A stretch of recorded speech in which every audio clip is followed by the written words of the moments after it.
శ్రీకృష్ణ పరమాత్మ వాసుదేవ పరంధామ నిన్ను నమ్మిన వారికి నిత్య కళ్యాణం పచ్చతోరణమై కోరిన వారికి కొంగు పైడివై వెలిసే స్వామివి. నీ అజ్ఞాత కరుణ కటాక్ష వీక్షణముతో ఈ ప్రపంచంలో సర్వకాల సర్వావస్థల యందు చల్లగా కాచి కాపాడే సర్వేశ్వర నిన్నేమని తింటుందయ్యా.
ఈశ్వర సచిదానంద నిన్ను నమ్మిన వారికి ఏమి కోలోటు.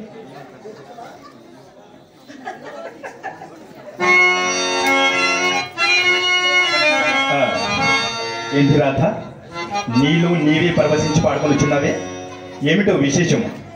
నాథ, పతి అనురాగమును సంపూర్ణముగా పొందిన పడతికి ఆనందము ఆహ్లాదము కాక పరవశము కాక మరేముండును స్వామి. కానీ నాదొక సందేహము. నిన్నటి పురాణ గోష్ఠిలో మీరు వచించిన శ్లోకమునకు అర్థము వివరింపలేదు. అది నా సందేహము. నిన్నటి ప్రతివర్ధ ధర్మఘట్టంలోని సంసారం గురించేనా? అవును, బాగా గుర్తు చేశావు రాధా. సాంసారిక జీవితాన్నైనటువంటి ఘట్టాన్ని గుర్తు చేశావు. బల మన పూర్వీకులు సంసారమును సముద్రముతో పోల్చినారు. సముద్రం నందు తిమింగలాది భయంకరమైన జలచరములు బడభాగ్ని మాత్రమే కాదు రాధా, ముత్యములు రత్నములు కూడా దొరుకుతాయి. అటువనే కష్టభరిత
అర్థమైందా రాధ?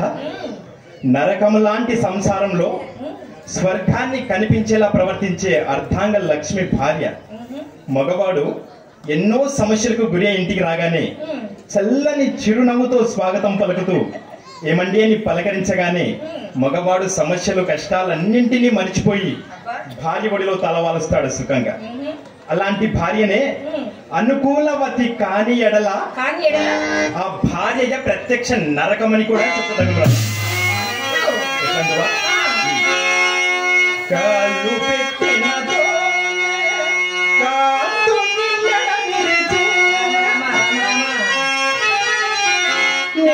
సంసారం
రామ రామ రామ రామ ఇక నరకముగలదే.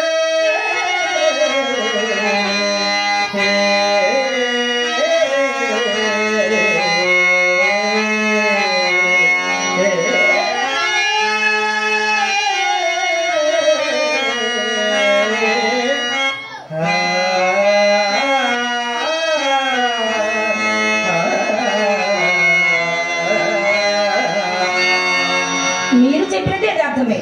పోనండు ఆ సంగతి నాకే కోపం వచ్చిందా అల్లక? మాటలు అంతరంగము నేను గ్రహించాను ప్రియ. గ్రహించాడుగా. ఇంతవరకు మా ఆడవాళ్ళని పెట్టారు, ఇక మీ మగవాళ్ళ భార్యలు దుఃఖపట్టు భర్తలు మాత్రం లేరా అని నన్ను అడుగుతున్నారు. మహానుభావులు మాత్రము లేరా? లేకేమి, మహానుభావులు చాలా మంది ఉన్నారు రాధా. చెప్తా విను.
అది సృష్టి రాష్ట్రంలో ఒకటని నా నమ్మకం.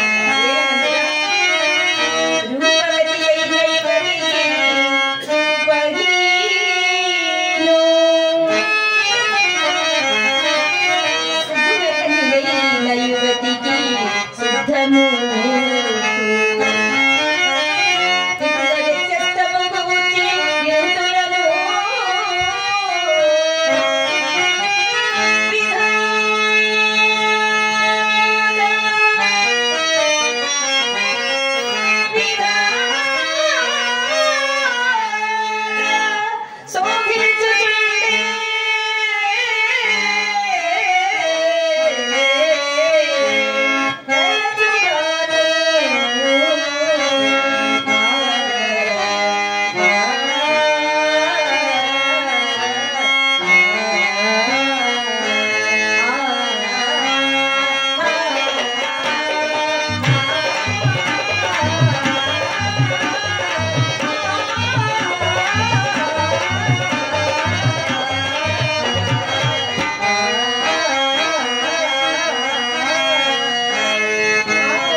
ఆ భగవంతుడు నన్ను మాత్రము అట్టి సోదరి పాడు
నా రాధ ఎంత అజ్ఞాన వశమును పలుకుచున్నదని నివ్వరిపోచున్నాను.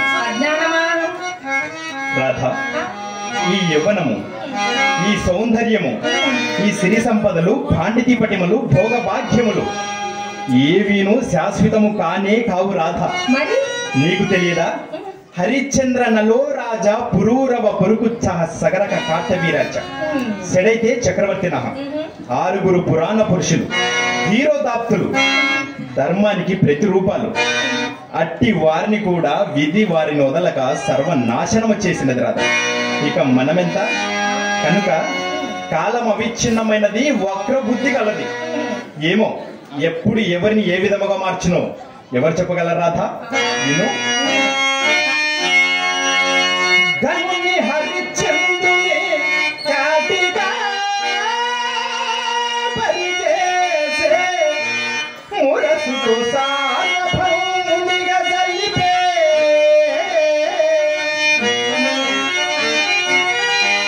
అలరంగిదే తురుగా వింటే పేదకు చేయుకు భేరు చేసే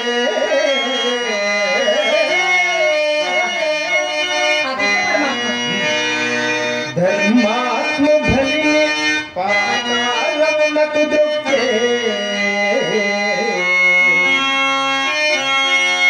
కలుషాదునకు సుస్వర్గమునకెత్తే విప్రనారాయణ విధునిగా వెలగించే హృదయనంబిని భక్తియుక్తు చేసే. రాధ, వింటున్నావా? కాలమన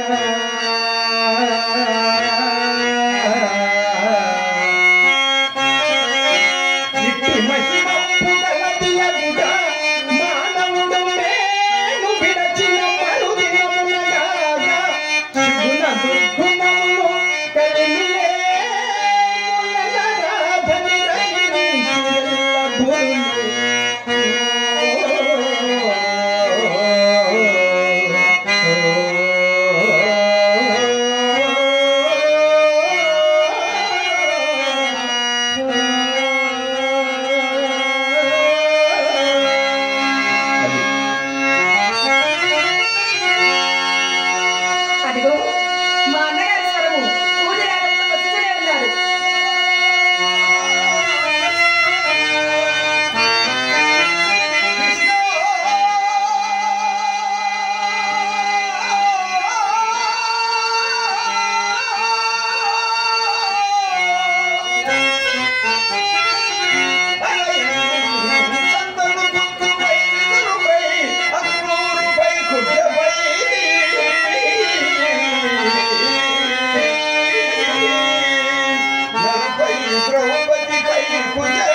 నేను అనుకున్నట్లయినది. గుడిలోని బొమ్మలారు మీరు వెళ్ళు కూర్చుండి పురాణములకు ఉపక్రమించినారు. ఇప్పుడే ఆరంభించినామన్నయ్య. అయినను నేను ఇంత ఆలస్యమైనదేమి? అమ్మాయి నా అవస్థ ఏమి చెప్పమాట. ఏమో పైన బట్ట వేసుకొని నడవడానికి వచ్చేసరికి అడబెట్టిన నుంచి పడిపోయినట్టు మీ వదిలి చూసుకొని వెనుకతము ముందు మధ్య ఉందరు కదా అని మనస్సు సరి చేసుకొని వీధి కోవడానికి వచ్చేసరికి నల్లటి పిల్లలు ఆ పడలో పోయి మీ బదులు చిట్టి భయపడ్డ దండమని వేసి చాప మీద రమ్మంత సేపు చతికెలు పడి మరలా ప్రయాణమై వీధి హోంలోకి వచ్చింది కదా. మరలా మరి యొక్క దుశ్శకనమో మిత్రమా? సందేహం ఏమిటదయ్యా, నమ్మిన జన్మ లేదు. కొత్త కూడా చేత ముచ్చుకొని చక్కగా అంతటా నాకు ఎక్కడైనా కోపం వచ్చేది మిత్రమా. అయినను రెండు దుశ్శకనములు ఒక సుశకనంతో సమానం అన్నమాట జ్ఞప్తికి వచ్చి పరిణామస్మరణ చేసుకుంటూ చక్కగా వచ్చినాను. అయినను దుశ్శకన పనులు ఊరుకోలేకపోయినా మిత్రమా. ఏం జరిగింది? 7 గంటకు వచ్చేసరికి నా వాడు మాయమైనాడు. లేడా? సరే కానీ నీ నాయకులు పట్టణమంతా విడిచి ఏంటి ఎవరు కాబోరు మెదడుకు పెట్టినారో కానీ ప్రతి దినము వచ్చి పోవాలి వాడు ఒక కష్టముగా ఉన్నదయ్యా. అలాగునా? గుర్తు మొదలట్టు అరవగా ఆ పొడవాడు ఏ కలబందులు ఓడిపడి నన్ను పడవేసినాడు. మొత్తానికి చేరవేశాడు. ఆయన దుస్సంగల పరమ దయ్యం వల్లే మరణ ఇచ్చిన ప్రత్యక్షమైనదయ్యా ఇక్కడ. అవును, అదెట్లు మిత్రమా? ఎట్లేమిటి వినవలసిన పురాణము కొంత వికలమైపోయినది కదా. నీవు వినవలసింది ఇంకా ఏమీనూ మించిపోలేదు మిత్రమా. ఇంకను నిన్నటి ప్రతివర్త ధర్మఘట్టంలోని ఉంటే ఏమి రాదా? ఏమిటి ప్రతివర్త ధర్మఘట్టంలో అవేనయ్యా నాకు ముఖ్యంగా కావలసినవి. అవి మించిపోయినందుకే ఎంతో వ్యాకులు పడుతున్నాను. మరి వాళ్ళకం చూస్తుంటే నాకేదో అనుమానంగా ఉన్నది. తమరు పురుషులే కదా? మరి ప్రతివర్త ధర్మఘట్టంలన్నీ స్త్రీలకే పరితులు కదా. అవునవును. మరి మొగధీరుడమైనటువంటి నీకు వాటి పట్ల అంత పామరం ఎందుకు? అది స్త్రీలకే కదా, తమరికి ఎందుకు? అనుకున్నాను మీకు ఆ సందేహం వస్తుందా? నా కొరకు అనుకుంటుగా మరి నా భార్యకు ఉపదేశం ఇచ్చిన చెప్తాను.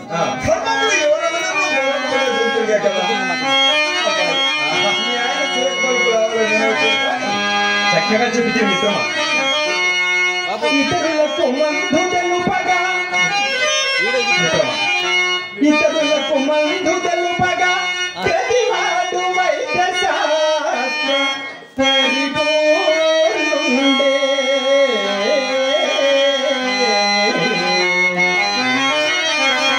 ఇతరులకు నీతి గరపగా ప్రతివాడు నీతి శాస్త్ర పారంగతుడే.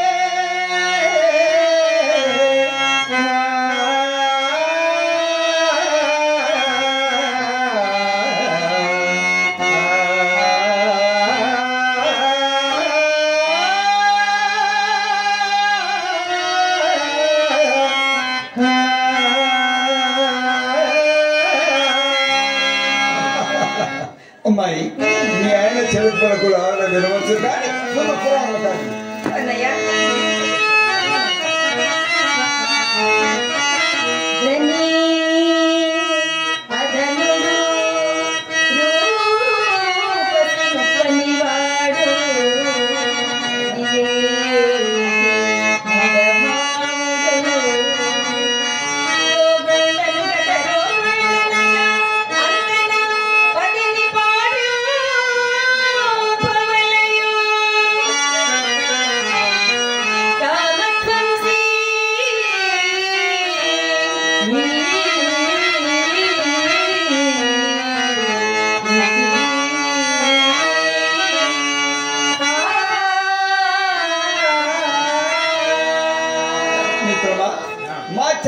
చక్కగా పాడితే విన్నవటయ్యా పాండిత్యం అసలు సంగీతము మా ఇంటనే పుట్టిందయ్యా సాహిత్యం మా ఇంటనే పుట్టింది మిత్రమా సంగీతం సాహిత్యం ఏకమవుతనే మా జలాన్ని నీకు ఇచ్చింది ఎత్తైన పద్యం మిత్రమా ఈ పద్యమును తర్వాత వెళ్ళవేసింది కానీ పద్య భావం అంతయు అరటి మంది నడిచినట్టు విడది చెప్పండి. ఇప్పుడు రసపట్టులో పడ్డావు, గ్రహించావు, రసాన్ని గ్రహించావు. చెప్పమందువా? చెప్పండి. ఈ పద్యమును రచించినటువంటి మహాకవి శ్రీజాతికి చక్కటి సందేశాత్మకమైనటువంటి పద్యాన్ని రచించాడు మిత్రమా. ఆహా, ఏం పద్యం! భర్త ధనవంతుడు కానిమ్ము దరిద్రుడు కానిమ్ము, భర్త ధనవంతుడు కానిమ్ము దరిద్రుడు కానిమ్ము, రూపవంతుడు కానిమ్ము కురూపి కానిమ్ము, ఆరోగ్యవంతుడు కానిమ్ము రోగి కానిమ్ము, వివేకి కానిమ్ము అవివేకి కానిమ్ము, మూఢభావుడు కానిమ్ము, భార్య ఎల్ల విడల అతన్ని సేవింపవలనని ఈ పద్యం ఒక భావం మిత్రమా. మహానుభావుడు కవి బ్రహ్మ ఏం పద్యం రాసినాడు మిత్రమా. పాండిత్యం. ఆమెను ఇప్పుడు బ్రతకమనొచ్చు మడదీసి పట్టెడు పంచదార నోట కోరకపోతున్నట్టయ్యా. శ్రమనే అక్కర్లేదు మిత్రమా. ఈ పద్యముని వినిపించింది మా ఇంటి దానిలో మరి మరీ లేవదు మిత్రమా. మా ఇంటి వ్యాపార పద్ధతులు మూడో పెళ్లి పెళ్ళాము. ఎన్నో పెళ్లి పెళ్ళమన్నయ్య? మూడో పెళ్లి పెళ్ళాము. కట్టే కాసుల పేరు వాని పేర్లు ఏమన్నా రావు కానీ నగలన్నీ వడ్డీ మీద దిగేసుకొని గులాకి బొమ్మలాగమని గుమ్మంలో నుంచి ఇప్పుడల్లా నాకు ఆ పిల్లని చూపి నేను అలాగ దిగవేయకపోతే ఆ మాటను విరుపులు ముక్కు విరుపులు విసవిసలు రసలసలు సామారమ్మ మిత్రమా. ఆ పైన నా కన్నులు గుంట కన్నులట, నా ముక్కు ముక్కట, నా దవడలు చెప్పడి దవడలు, దగ్గరికి వచ్చిన పొడుపు కంపడం మాట్లాడిన తుమ్మలు తుమ్మడం. అసలు నా రూపం చూసి పెట్టినాడే అసహ్యపడిందట. ఏమిటి అల్లకిలో తలపుచ్చుకొనుకొస్తుంది 10 బాళ్ళందరికీ అన్నట. భర్త ఎంత కురూపేనుడు, భార్య అతను కాళ్ళు కడిగి నెత్తిన చల్లుకొని తీరవలసిన ప్రాణం మీదముగా ఘోషించుతుండా దానికి తగ్గ ఎప్పుడైతే అన్నయ్య గారు మా వదిన చక్కగా చదువుకునే వారే కదా. అదే నమ్మబడుతున్న చిక్కంట. అందులుగా దాని కింద అదిరిపోదు. ఆయన ఇప్పుడు అడంగులు కారమ్మాయి మర్యాదలా మాసిపోయి కట్టుబాట్లు కాలిపోయి పని వాటిలో పదలు కలిసని ఎగ్గు సిప్పులు ఏడు కలిసని పనికి మాలిన వేషాలు రాణి రోషాలు రచనకి రాద్ధాంతాలు సీమల దాడి సిద్ధాంతాలు. మిత్రమా, కొంతకాలం ఈ విధంగా గడిచినచో మన మగవారి నోట మన్నే కదటయ్యా. నాన్నగారు ఎందుకో పిలుస్తున్నారు. కొంప తీసి నీ వాగుడు విన్నాడో ఏమో. వస్తున్నా నాన్నగారు.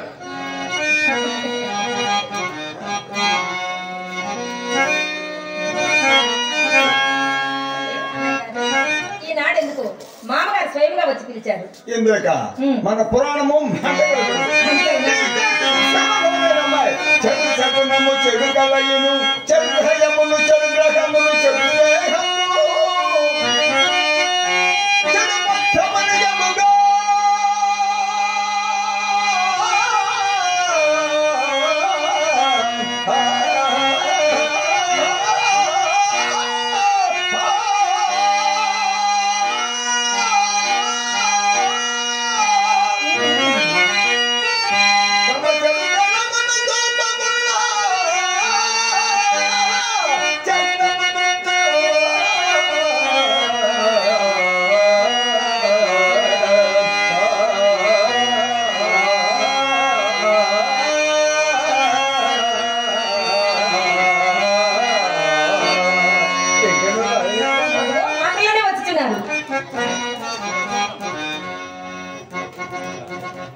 రాధ, ఈ పూటకు పురాణం నిలిపివేయము.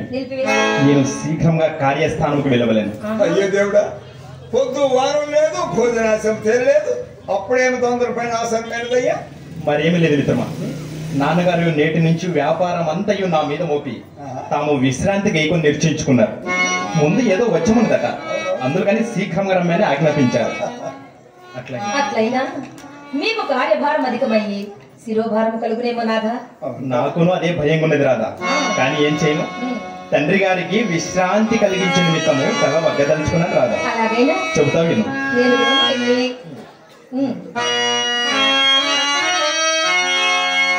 ప్రాయము వచ్చినంత గృహ భారము మోపునదాల్చి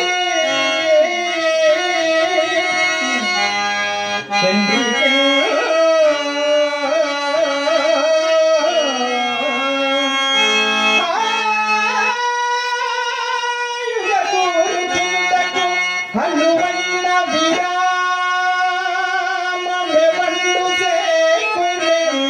చేయునో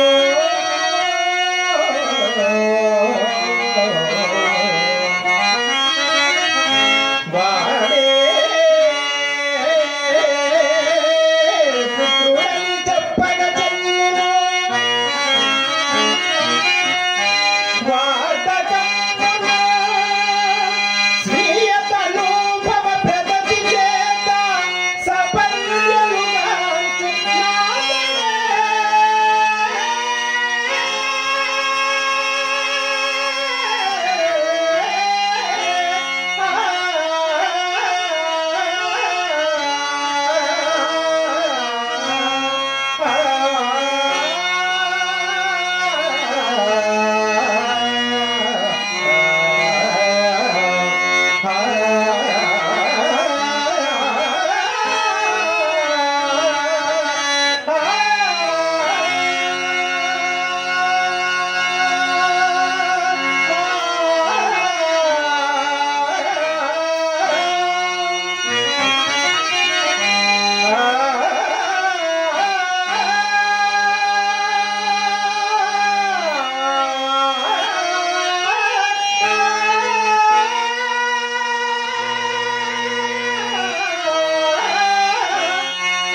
మీకు దుస్తులు సిద్ధం చేస్తాను. అలాగే రా వెళ్ళు.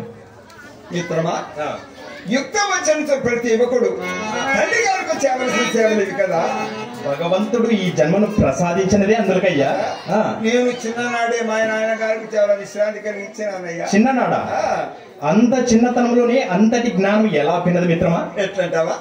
ఆయన పొడుము కూడా పగలగొట్టి ప్రతి దినము పొడుము తయారు చేసుకుని అవస్థ నివారించినారు. కొల్లాయి కూడా గోచులు కింద చించి ప్రతి దినము పులుపుకున్న అవస్థ కూడా తప్పించినారు. నాన్న ఏమైనా మిగిల్చితవా లేకుంటే తండ్రి గారికి? పంచాంగములు చించి గాలి మండలు కట్టి ప్రతి దినము వచ్చుకో మాటకు ముహూర్తములు బిడ్డ బాధ కూడా తప్పించినారు.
అమ్మయ్య, గుండె దిగజారేంత పని చేసావు కదయ్యా. ఏముంది, వెలవెలందిని మరిగి దుర్విటుడు తనదు ధర్మపత్ని రోయి విధముగాను శుభమా అంటూ కార్యస్థానంకి వెళ్లే ముందు అశుభకరంగా మాట్లాడుచున్నావే అనుకుంటుంది మిత్రమా. అవును, ఈ అశుభకరమైన మాట నేడు నీ నోటి గుండా వినవలసి వచ్చినది. సరే, ఎన్ని కార్యభారముల మీద పడ్డను మన గోష్ఠికి ఎన్నడూ భంగము కలగనేను మిత్రమా. చెప్తా విను. పురువు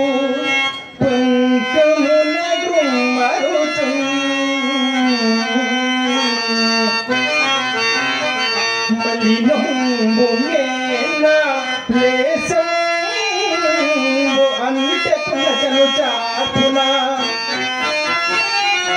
లౌకిక వృత్తులందు నిత్యము చరించుచుండి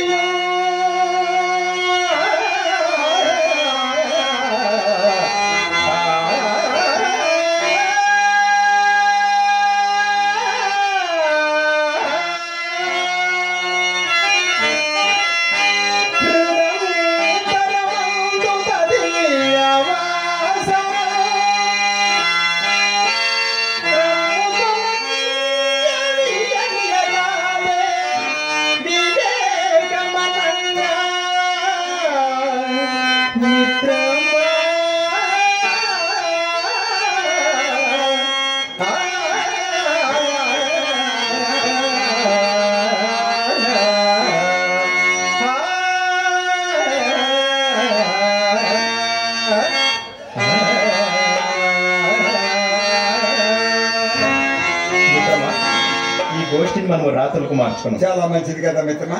మిత్రమా, మీరు నూతనంగా కార్యస్థానంలోకి పోతున్నారు కనుక ప్రేక్షకు దేవులకు నమస్కారం చేసి విన్నవించుకున్నమాట. మీరు నాటకాలు ఎన్నో చూసి ఉంటారు. హరిశ్చంద్ర నాటకము సత్య సందేశాన్ని గురించి, అది కరుణ రసం. కురుక్షేత్రము దాయాదుల పతనము అంటే రాజకీయం. శ్రీకృష్ణ తులాభారము భక్తి సందేశం. కానీ ఈ చింతామణి నాటకము నవరస భరితమైనటువంటిది. ముఖ్యంగా యవ్వనులు చూడవలసినటువంటి నాటకం ఇది. ఎందుకంటే భార్యాభర్తల అనురాగము, తండ్రి కొడుకుల ప్రేమ, అభిమానము, వాత్సల్యము, స్నేహితుల యొక్క మమకారము, అదేవిధంగా పండితుడు అతి నిష్ఠాగరిష్ఠుడైనటువంటి బిలవమంగళుడు స్నేహితుని మాటలు విని, అంటే చెడు స్నేహం ఎటువంటిది అన్న అంశం కూడా ఇందులో ప్రధాన అంశం. కనుక అంత మంచి బిలవమంగళుడు వేషాలోనుడై సర్వనాశనం అయిపోతాడు. ఇక్కడికి వచ్చిన ప్రతి ఒక్కరు కూడా ఈ నాటకాన్ని చివరిదాకా చూసి మమ్మల్ని ఆశీర్వదిస్తారని మనస్ఫూర్తిగా కోరుకుంటూ, నాకు ఈ అవకాశం ఇచ్చినటువంటి గ్రామ పెద్దలకు, దుగ్గిరాల పరమేశ్వరరావు గారికి నా హృదయపూర్వక నమస్కారాలు తెలుసుకుంటున్నాను. ఈ ఏరియాకి నేను ఫస్ట్ టైం రావడం జరిగింది. నా పేరు విష్ణుకుమార్ ఫ్రమ్ హైదరాబాద్ అండి. దయచేసి ఈ నాటకాన్ని చివరిదాకా చూసి మమ్మల్ని ఆశీర్వదిస్తారని కోరుకుంటున్నాను.